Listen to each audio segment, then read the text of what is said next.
मशरिक़ वस्ता में एक बार फिर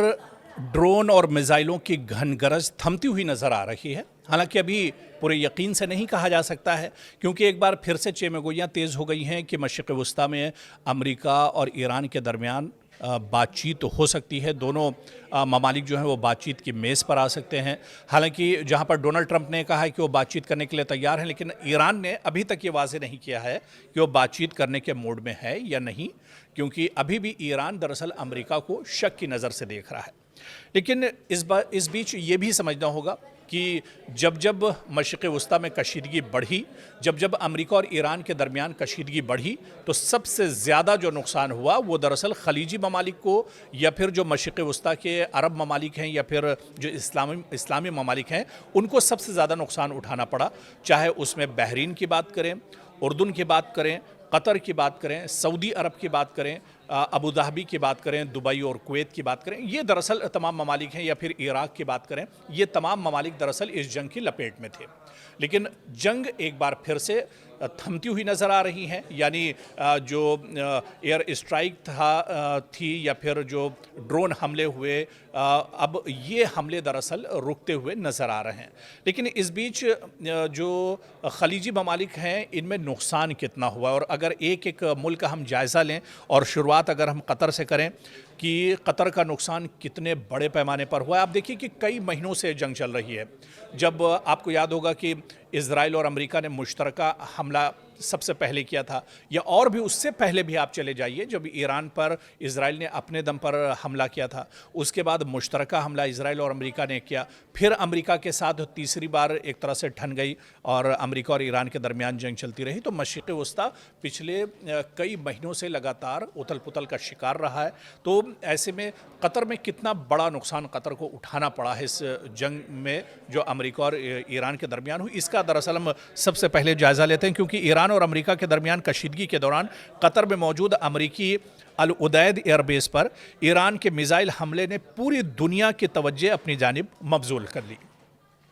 लेकिन सबसे बड़ा सवाल यही कि आखिर इस हमले में कतर को कितना नुकसान हुआ, और क्या अमेरिका को वाकई बड़ा फौजी नुकसान उठाना पड़ा। क्योंकि कतर में ईरान ने कई हमले किए, ड्रोन के ज़रिए से, मिसाइल के ज़रिए से अमेरिकी एयरबेस को निशाना बनाया, अमेरिकी फ़ौजियों को निशाना बनाया, अमेरिका के कई जो अड्डे थे जहां पर अमेरिकी फ़ौजी रुके हुए थे उन्हें भी निशाना बनाया। तो दरअसल इसकी पूरी हकीकत को समझना होगा, क्योंकि आप अगर तारीख़ों में जाते हैं तो 23 जून 2025 को याद कीजिए, जब ईरान ने कतर में वाक़ अमेरिकी अल उदैद एयरबेस की जानिब मुताद्दिद बैलिस्टिक मिसाइल दागे थे। अल उदैद एयरबेस दरअसल मशरिक़ वस्ता में ईरान का सबसे बड़ा एयरबेस माना जाता है। यहाँ पर हज़ारों की तादाद में अमेरिकी फ़ौजी भी एक तरह से तैनात रहते हैं। और 2025 में अमेरिकी एयरबेस अल उदैद एयरबेस की जानिब ईरान ने बैलिस्टिक मिसाइल के ज़रिए से दरअसल हमले किए थे, और ये हमला अमेरिका की जानिब से ईरानी जौहरी तनसीबात पर कार्रवाई के जवाब में दरअसल ईरान ने किया था या दागा गया था। फिर वहाँ पर आप देखिए कि कतरी हुकाम के मुताबिक ज़्यादातर मिसाइल जो डिफेंस सिस्टम था उनका, उसने एक तरह से रोक लिए थे, और रास्ते में ही एक तरह से ईरान के हमले को तबाह कर दिया गया था, ईरान के जो ड्रोन थे या मिसाइल थे। लेकिन आप देखिए कि अल उदैद जो एयरबेस था, इसे काफ़ी ज़्यादा नुकसान पहुंचा था, और यहाँ से अपना जो ऑपरेशन था वो अमेरिका को दरअसल रोकना पड़ा था। अमेरिका ने भी इब्तदाई तौर पर जो मौक़िफ़ अख्तियार किया था कि हमले में कोई अमेरिकी फ़ौजी हलाक या ज़ख्मी नहीं हुआ, क्योंकि हमले से पहले एहतियाती इक़दामात किए जा चुके थे। ताहम बाद में जो ख़बरें सेटेलाइट के ज़रिए आई थी, उन्होंने चौंका दिया था, क्योंकि जिस तरह से मगरबी मीडिया या फिर अमेरिका के अपने जो सोर्सेज हैं, दरअसल वो अमेरिका के नुकसानात को शुरुआती तौर पर छुपाने की कोशिश करते हैं। अमेरिका दरअसल दुनिया को ये नहीं जाहिर करना चाहता है कि उसका जंग में कितना नुकसान हुआ है, किस तरह से। लेकिन बाद में जो सेटेलाइट की तस्वीरें आई थी, आपको भी बहुत अच्छे से याद होगा, 25 तारीख की जो 23 जून माफ़ कीजिएगा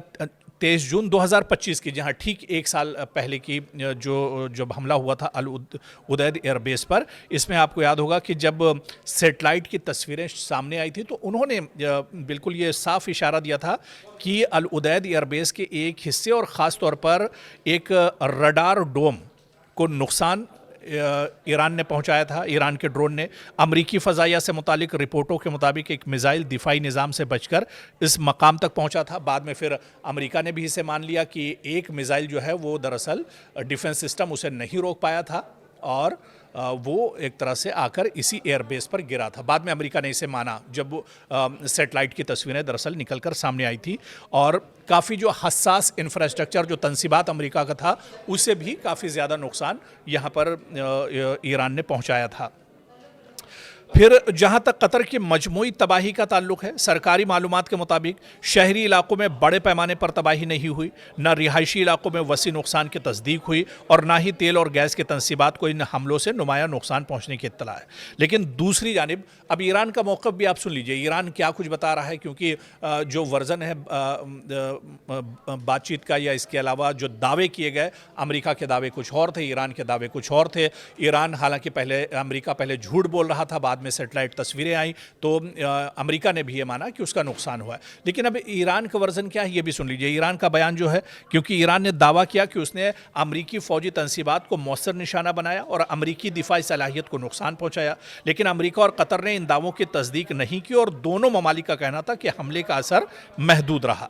हालांकि जो एक्सपर्ट्स हैं और जो माहिरीन हैं जिन्होंने सैटेलाइट तस्वीरें भी देखी और ज़मीन पर सारी चीज़ें देखी, उन्होंने कहा कि इस हमले का असल मकसद शायद बड़े पैमाने पर जानी नुकसान पहुंचाना ईरान का मकसद नहीं था, बल्कि एक मजबूत सियासी और अस्करी पैगाम देना था। ईरान इस हमले के ज़रिए से दरअसल एक बड़ा मैसेज देना चाहता था कि मशरिक़ वस्ता में हम जहाँ चाहें वहाँ अमेरिका पर हमला कर सकते हैं, अमेरिका की तंसीबात और इंफ्रास्ट्रक्चर को हम तबाह कर सकते हैं। तो ईरान का मकसद ये नहीं था कि अमेरिकी फ़ौजियों को मारा जाए या उसके इंफ्रास्ट्रक्चर को तबाह किया जाए, लेकिन एक बड़ा मैसेज इसके ज़रिए से ईरान ने ज़रूर दिया था। एक मजबूत सियासी और अस्करी पैगाम दिया था ईरान ने कि ईरान अमेरिकी फ़ौजी अड्डों तक अपनी मिसाइल सलाहियत पहुंचाने की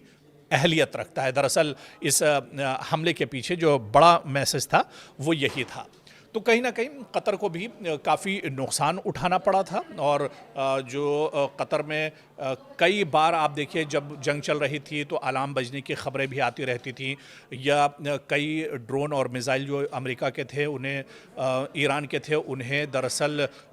हवा में ही इंटरसेप्ट कर लिया गया। इसे तो कतर भी मानता है, यानी हमले ईरान ने किए और ईरान ने दिखा दिया कि मशरिक़ वस्ता में जहाँ जहाँ अमेरिकी तंसीबात हैं वो महफूज नहीं, और वो अमेरिका के किसी भी एयरबेस पर, किसी भी अड्डे पर, किसी भी इंफ्रास्ट्रक्चर पर कभी भी दरअसल हमला कर सकता है। तो